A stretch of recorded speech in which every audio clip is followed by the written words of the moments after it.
Assalamualaikum warahmatullahi wabarakatuh. Kami dari kelompok 2 yang terdiri dari 5 orang, diantaranya Kholilatul Awaliyah, Mela Indah Pratiwi, Pupu Rahayu Ningtyas, Lilo Atmadi Pamungkas, dan Auzi Syauqi. Saya Auzi Syauqi ingin menjelaskan materi tentang masa kanak-kanak awal. Masa kanak-kanak awal adalah masa perkembangan dari usia 2-6 tahun, yaitu anak usia dini, tahun prasekolah atau masa menjalin pendidikan anak usia dini atau disebut PAUD, baik formal maupun non-formal. Masa ini juga dikatakan usia pra-kelompok karena pada masa ini anak-anak mempelajari dasar-dasar perilaku sosial sebagai persiapan bagi kehidupan yang lebih tinggi untuk dapat menyesuaikan diri pada waktu masuk kelas 1 SD. Usia prasekolah memberikan contoh luar biasa bagaimana anak-anak memainkan peran aktif dalam pengembangan diri, khususnya dalam memahami, menjelaskan, mengorganisasi, memanipulasi, membangun, dan memprediksi. Pada masa kanak-kanak awal sering disebut juga dengan masa estetika, masa indera, dan masa menentang orang tua. Ciri-ciri masa kanak-kanak awal yaitu usia mengandung masalah, usia mainan, usia prasekolah, usia belajar kelompok, usia menjelajah dan banyak bertanya, usia meniru dan kreatif. Selain ciri-cirinya juga ada tugas-tugas perkembangan yaitu belajar berbicara, belajar membedakan jenis kelamin, belajar mengadakan hubungan emosional selain dengan orang-orang terdekatnya, belajar membedakan antara hal-hal yang baik dan yang buruk, dan mengembangkan kata hati. Membentuk konsep-konsep pengertian sederhana tentang kenyataan sosial dan alam. Aspek-aspek perkembangan diantaranya aspek perkembangan fisik motorik kanak-kanak, yang kedua aspek perkembangan kognitif anak-anak, yang ketiga aspek perkembangan emosi anak-anak, dan yang terakhir keempat aspek perkembangan bahasa anak-anak.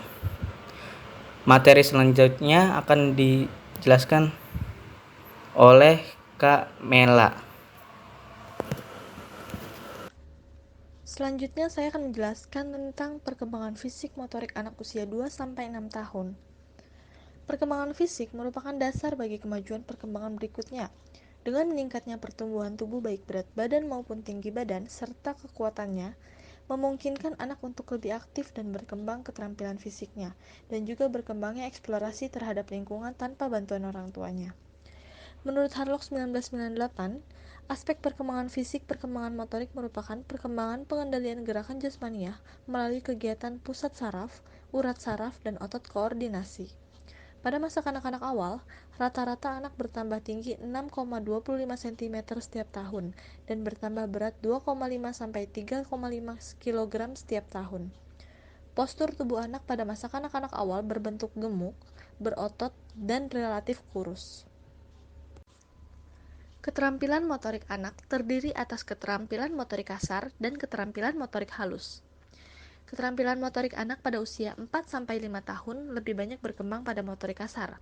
Setelah usia 5 tahun baru terjadi perkembangan motorik halus.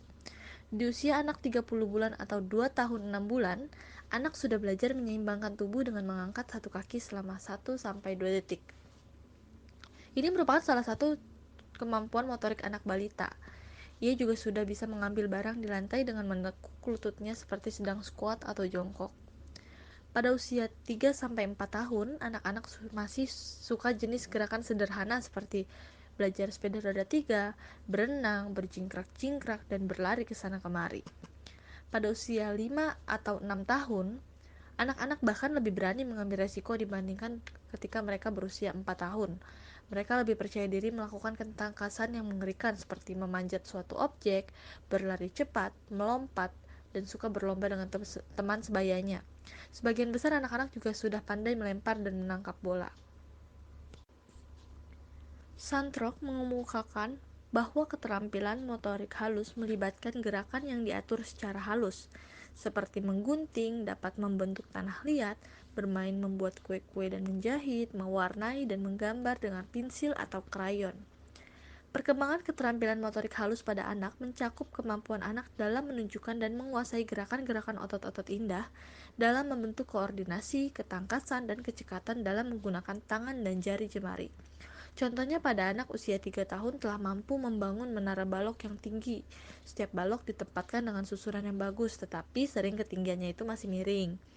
Pada usia 4 tahun, koordinasi motorik halus anak menjadi lebih matang. Pada anak usia 4 tahun kadang-kadang kesulitan dalam menyusun menara balok yang tinggi sebab mereka berkeinginan menempatkan balok dengan sempurna, sehingga mereka berulang kali membongkar kembali susunan balok ya, karena belum memenuhi harapan dia.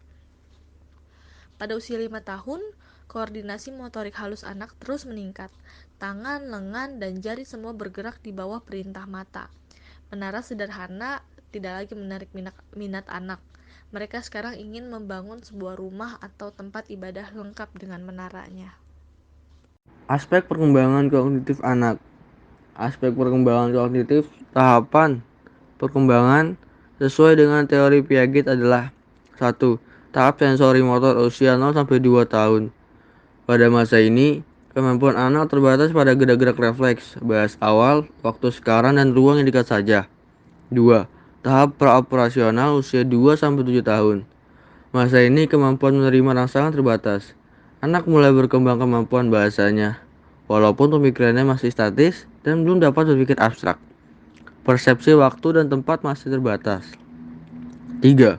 Tahap konkret operasional 7 sampai 11 tahun. Pada tahap ini, anak sudah mampu menyelesaikan tugas-tugas menggabungkan, memisahkan, menyusun, menderetkan, melipat, dan membagi. 4. Tahap formal operasional usia 11 sampai 15 tahun. Pada masa ini, anak sudah mampu berpikir tingkat tinggi, mampu berpikir abstrak. Proses kognitif meliputi perubahan dalam pikiran, inteligensi, dan bahasa manusia. Contoh, progres kognitif terjadi dalam mengenai benda-benda pada bayi, menggabungkan kalimat, menguasai kata, mengingat puisi, mengerjakan soal-soal matematika, membayangkan sesuatu yang akan terjadi, menemukan jawaban sebab akibat, atau memahami sesuatu yang tersirat dalam sebuah peristiwa. Tahapan praoperasional Piaget. Tahapan praoperasional yang berlangsung kira-kira usia 2 hingga 7 tahun adalah tahapan kedua dari teori Piaget. Ciri-cirinya. 1. Anak mulai menguasai fungsi simbiolis. 2. Terjadi tingkah laku imitasi. 3. Cara berpikir anak egosentris. 4. Cara berpikir anak seperti ini dikatakan belum menguasai gejala konservasi. 5. Berpikir tidak dapat dibalik. 6. Berpikir seterarah statis. Usia ini ditandai dengan anak yang menjadi egosentris, di mana ia tidak dapat melihat apapun dari sudut pandang orang lain. Piaget menjelaskan bahwa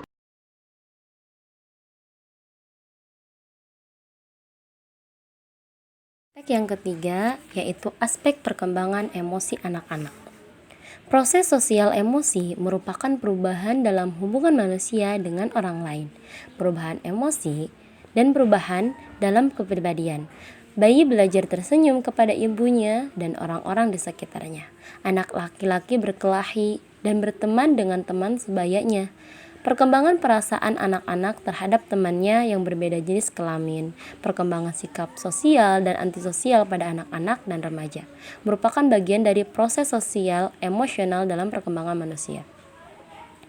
Aspek perkembangan emosional pada masa TK merupakan masa kanak-kanak awal, pola perilaku sosial yang terlibat pada masa kanak-kanak awal. Seperti yang diungkapkan oleh Harlock 1998, yaitu kerjasama, persaingan, kemurahan hati, hasrat akan penerimaan sosial, simpati, empati, ketergantungan, sikap ramah, sikap tidak mementingkan diri sendiri, meniru perilaku, kelekatan. Ada seorang psikoanalisis mengidentifikasi perkembangan sosial anak itu ke dalam 4 tahap. Tahap pertama itu basic trust PS mistrust, percaya PS curiga. Tahap kedua yaitu autonomi PS shame and doubt, yaitu mandiri PS ragu. Yang tahap ketiga yaitu inisiatif PS guilt, berinisiatif PS bersalah. Nah, yang terakhir, yang tahap keempat yaitu industri PS inferiority, yaitu percaya diri PS rasa rendah diri.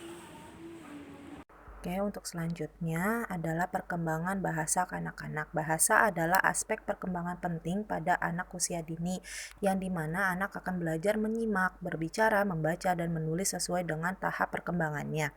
Menurut Harlock 1990, perkembangan bahasa pada kanak-kanak itu ditandai dengan 1. Pengucapan kata-kata anak sulit mengucapkan bunyi tertentu dengan kombinasi bunyi seperti Z, W, D, S, dan G, dan kombinasi huruf ST, STR, DR, dan R. Yang kedua, menambah kosakata. Yang ketiga, membentuk kalimat. Nah, untuk perkembangan akhir bahasa pada kanak-kanak ini menurut Harlock ditandai dengan yang pertama, mengembangkan kosakata sekitar 40.000 kosakata. Yang kedua, memahami bentuk-bentuk kompleks gramatik. Yang ketiga, menangkap makna ganda dari kata-kata seperti dalam humor, jadi diulang-ulang terus. Yang keempat, mempertimbangkan kebutuhan dari pendengar dalam situasi yang kompleks. Yang kelima, merancang strategi dalam berbicara. Cukup sekian presentasi dari kelompok 2, kurang lebihnya mohon maaf. Wassalamualaikum warahmatullahi wabarakatuh.